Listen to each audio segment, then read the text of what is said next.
Existe um erro muito comum quando as pessoas começam a ler a Bíblia.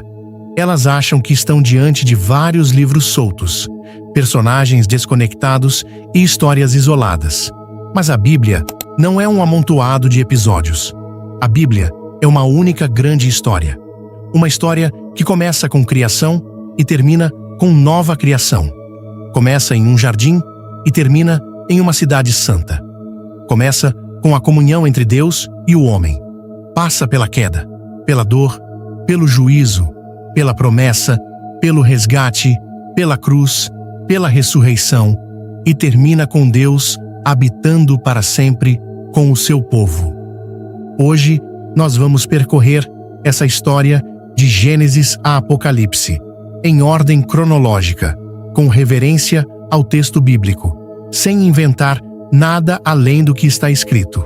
E ao longo dessa caminhada, vamos perceber também como os salmos entram como canções, orações, lamentos, arrependimentos e louvores que ecoam dentro da própria história.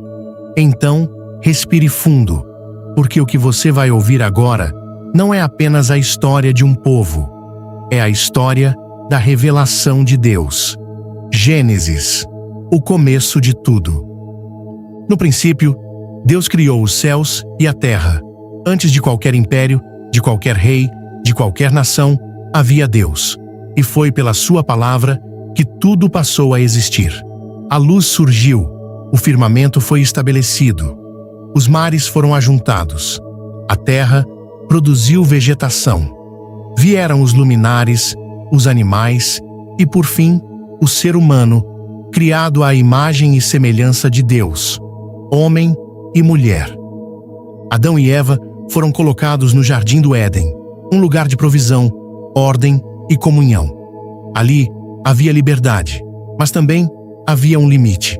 E justamente nesse ponto, a queda aconteceu. A serpente enganou a mulher. O homem e a mulher comeram do fruto que Deus havia proibido. O pecado entrou, a vergonha entrou, o medo entrou, a morte entrou. O relacionamento entre Deus e o homem foi rompido. Mesmo em meio ao juízo, já aparece uma promessa. Viria um descendente da mulher que pisaria a cabeça da serpente. A história da redenção começa ali, no cenário da ruína. Depois disso, a maldade se espalha. Caim mata Abel. A violência cresce sobre a terra. Nos dias de Noé, a corrupção humana havia se multiplicado tanto que Deus envia o dilúvio como juízo. Mas Noé encontra graça diante de Deus. A arca preserva sua família e os animais. Após o dilúvio, Deus estabelece aliança com Noé e coloca o arco nas nuvens como sinal. A humanidade volta a se organizar, mas agora tenta novamente se exaltar contra Deus na Torre de Babel. Eles querem fazer um nome para si.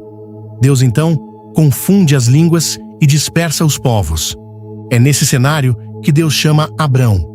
Não porque Abrão fosse grande, mas porque Deus escolhe iniciar, por meio dele, uma história de promessa. Deus o tira de sua terra e promete 3 coisas centrais: uma terra, uma descendência e bênção para todas as famílias da terra. Abrão se torna Abraão. Sarai se torna Sara. E mesmo sendo idosos, recebem o filho prometido, Isaque. Isaque gera Jacó. Jacó luta com Deus e tem seu nome mudado para Israel. Israel tem 12 filhos, e desses 12 nascem as 12 tribos. Entre eles, José se destaca. Vendido pelos próprios irmãos, ele é levado ao Egito. Ali, sofre injustiça, prisão e humilhação, mas Deus o exalta. José se torna governador, e por meio dele, sua família é preservada da fome. O livro de Gênesis termina no Egito, com a promessa ainda viva, e a família de Israel crescendo longe da terra prometida. Êxodo, Levítico, Números e Deuteronômio, o Deus que liberta e faz aliança. Séculos se passam. O povo de Israel cresce no Egito e um novo faraó se levanta, um rei que não conhecia José. O povo é escravizado. Os hebreus gemem sob opressão. Mas Deus ouve o clamor do seu povo. Então, nasce Moisés. Preservado das águas quando ainda era bebê, ele cresce no palácio egípcio, mas mais tarde foge para o deserto. Ali, diante de uma sarça que ardia e não se consumia, Deus o chama. O Senhor revela seu nome e envia Moisés para confrontar Faraó com uma ordem simples e poderosa: deixa o meu povo ir.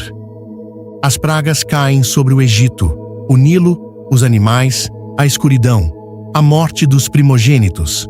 Na última praga, Deus estabelece a Páscoa. Um cordeiro é morto e o sangue nos umbrais livra as casas do juízo. O povo sai. O mar se abre. Israel atravessa em terra seca. O exército egípcio é vencido. No deserto, Deus conduz seu povo. Dá maná, água, direção e lei. No Monte Sinai, Deus faz aliança com Israel.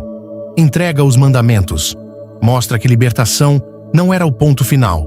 O propósito era formar um povo santo, separado para Ele. Levítico mostra a santidade de Deus em detalhes: sacerdócio, sacrifícios, pureza, expiação. Tudo comunica a mesma verdade.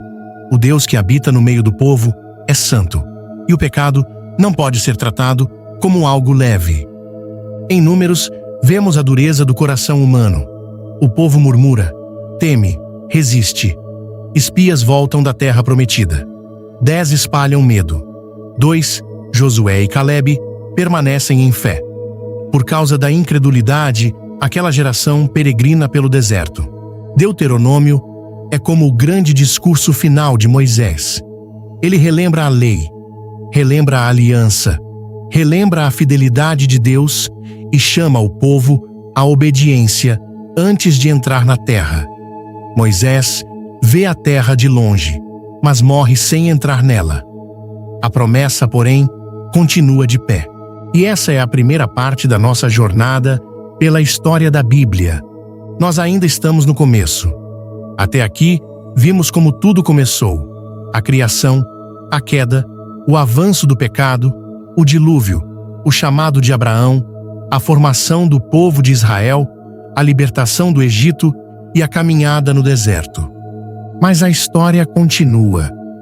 Nos próximos vídeos, nós vamos seguir avançando por cada etapa dessa narrativa, entendendo a Bíblia de forma cronológica, profunda e clara, para que você não veja apenas histórias separadas, mas a grande revelação de Deus, do começo ao fim.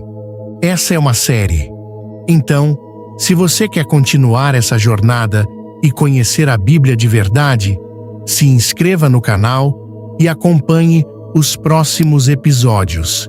E compartilhe este vídeo com alguém que também deseja entender a Palavra de Deus de forma mais profunda. Nos vemos na próxima parte.